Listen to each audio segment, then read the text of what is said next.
آپ دیکھ رہے ہیں نیوز درپن ٹی وی۔ اس وقت ہم بکر منڈی چوراہے پہ عیدگاہ سے جو لگا ہوا ہے، آج شب قدر کی رات ہے اور رات بھر یہاں پہ لوگ لاکھوں کے تعداد میں شب قدر میں چلتے ہیں اور معلوم ہے یہاں پاس رات بھر عبادت کرتے ہیں۔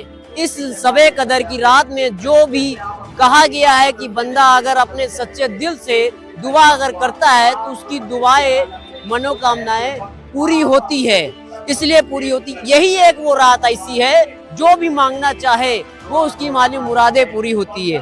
اور دیکھیں یہاں سے جو جلسہ چل رہا ہے، یہ دیکھیے جلسہ چل رہا لگ بھگ 1 بجے کا لگ بھگ ہو چکا ہے اور ابھی تک جلسہ جاری ہے۔ معلوم ہے یہ جلسہ کہا گیا ہے کہ لگ بھگ 3 بجے تک چلتا ہے اور 3 کے بعد میں جو رات جب معلوم ہوتا ہے 4 کے لگ بھگ ہوتا ہے تو سحری کا رات ہوتا ہے۔ سحری کر کے روزہ معلوم ہے لوگ رکھتے ہیں اور روزہ جب ایک روزہ معلوم جو ہوتا ہے صبح رات جس کو کہتے ہیں، اور یہ رات جو چل رہی ہے شب قدر کی رات ہے۔ کانپور سے بنے رہے ہم ایسے ہی روبرو کانپور میں خبروں سے درپن پہ آپ کو دکھاتا رہوں گا۔ میں فقیر عبدالقادر نوری۔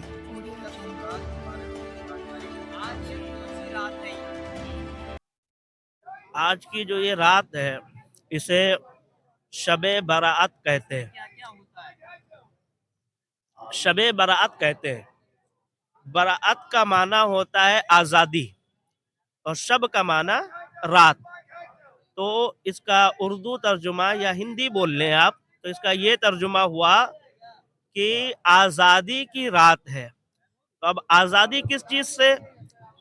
تو جیسا ہماری کتابوں اور احادیث وغیرہ میں ہمیں جو ملتا ہے وہ یہ ہے کہ آج کی رات میں اللہ تبارک و تعالی اپنے بندوں کی بے حساب مغفرت فرماتا ہے، اور مغفرت اس کی ہوتی ہے جس نے گناہ کیا ہوتا ہے۔ تو آج جب اللہ مغفرت فرماتا ہے تو اپنے بندوں کو گناہوں سے یا گناہوں کی سزاؤں سے اللہ انہیں آزاد فرما دیتا ہے۔ یہ وہ آج کی رات ہے کہ اللہ اپنے بندوں پر کرم فرماتا ہے، ان کے گناہ بخشتا ہے، ان کی سزائیں معاف کر دیتا ہے۔ شب رات کس لیے منائی جاتی ہے؟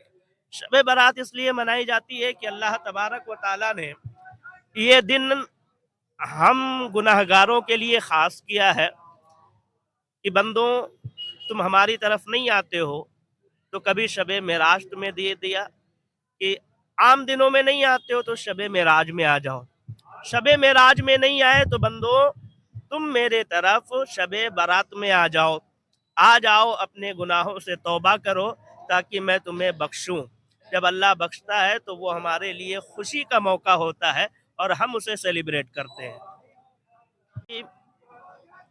بہت بوسیدہ مسجد تھی اور تقریباً 40 سے 45 سال پرانی جو لوگوں کی نظر میں ہے، ورنہ بزرگوں سے پوچھا جائے تو صدیاں بیت گئی اس مسجد کو بنے ہوئے، اور آج تک اس میں بہت زیادہ چند لوگ ایسے رہے جنہوں نے نمازیں ادا کی، ورنہ مسجد ویران پڑی ہوئی تھی۔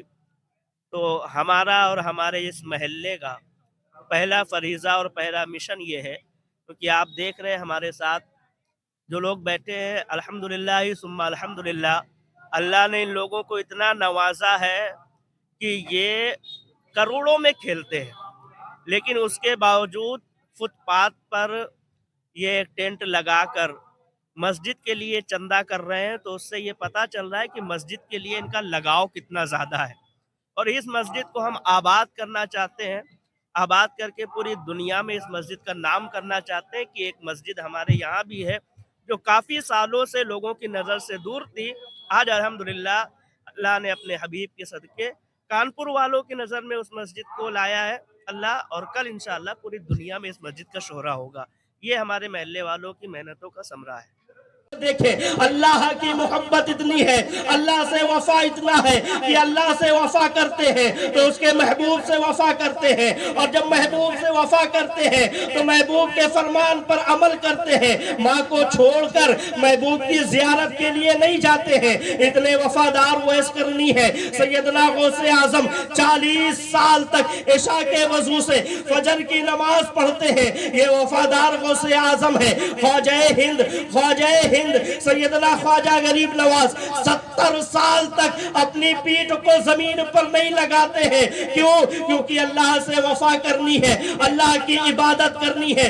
اتنے وفادار بندے اس کے پاس موجود ہیں, پھر وہ ہمیں اور تمہیں کیوں بلاتا ہے؟ ہم گناہگاروں کی طرف کیوں نظر کرتا ہے؟ اور کیوں آج کی رات پہلے آسمان پر نزول اجلال فرماتا ہے اور پکار پکار کر کہتا ہے کہ اے بندو آؤ, تم میں سے اگر جسے مغفرت چاہیے آؤ میں تمہیں بخشوں گا, جسے رزق چاہیے آؤ میں تمہیں رزق دوں گا. کیوں بلاتا ہے؟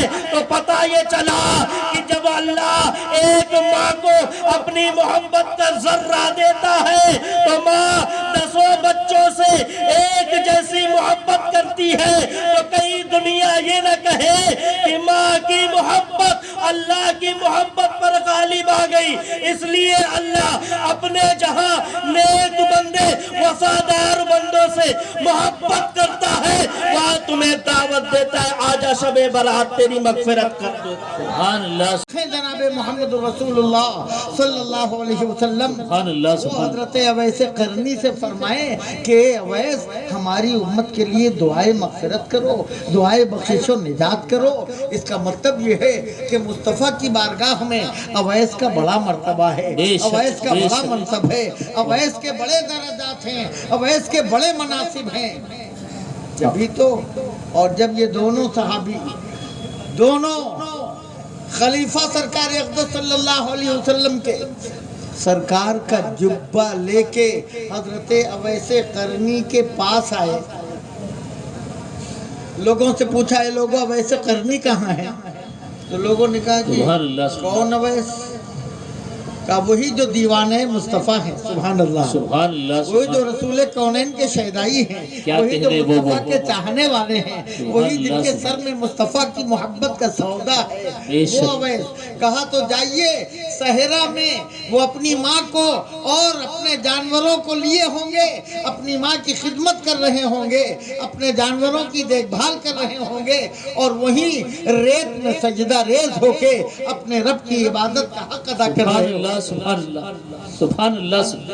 کیا کہنے سے حضرت عمر اور حضرت علی رضی اللہ عنہما اپنی کتاب مستطاب میں ایک حدیث پاک نقل کی اور ارشاد فرمایا کہ ایک مرتبہ سبحان اللہ کہتا ہے تو اس سبحان اللہ کہنے کی برکت سے اللہ ایک فرشتہ پیدا فرماتا ہے. اللہ اکبر. اللہ اکبر. سبحان اللہ. اور یہ فرشتہ جو سبحان اللہ کہنے کی برکت سے پیدا ہوا ہے, یہ سبحان اللہ کہنے والے کے لیے قیامت تک دعائے مغفرت کیا کرتا ہے. سبحان اللہ. سبحان اللہ.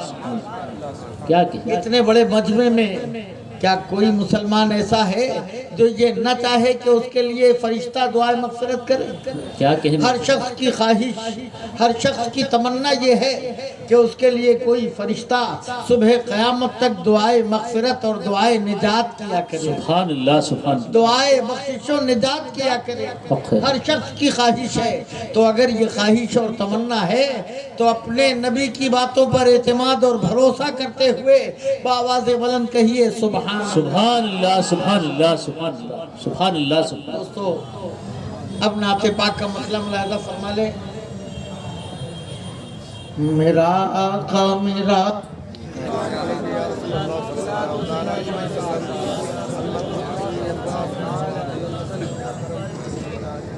یہ چلا چلا کے بلا رہی ہے, کہہ رہی ہے میرا گھر بن چکا ہے, چاہیے یہ کہہ رہی ہے میرا گھر بن چکا ہے, مجھے سر چاہیے. مسلمانوں اس کو مینار چاہیے, مینار چاہیے. دیکھ لیجیے ضرورت ہے میرے بھائی میری بہن جو کوئی بھی ہے.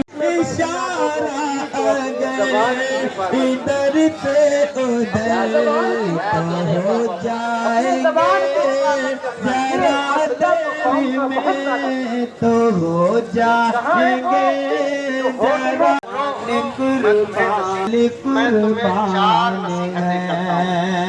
ایک میں ہی نہیں سب کا اعلان ہے یا نبی آپ پر جان قربان ہے یا نبی آپ پر جان قربان ہے. دیکھیے آج کمیٹی نے جو حضرت مولانا قاری قاسم حبیب صاحب کو موضوع دیا ہے وہ بڑا ہی خوبصورت موضوع ہے، شب بارات اور اطاعت والدین، یعنی والدین کی اطاعت، اس پر موضوع دیا گیا ہے حضرت کو، اور اسی پہ حضرت کو خطاب فرمانا ہے.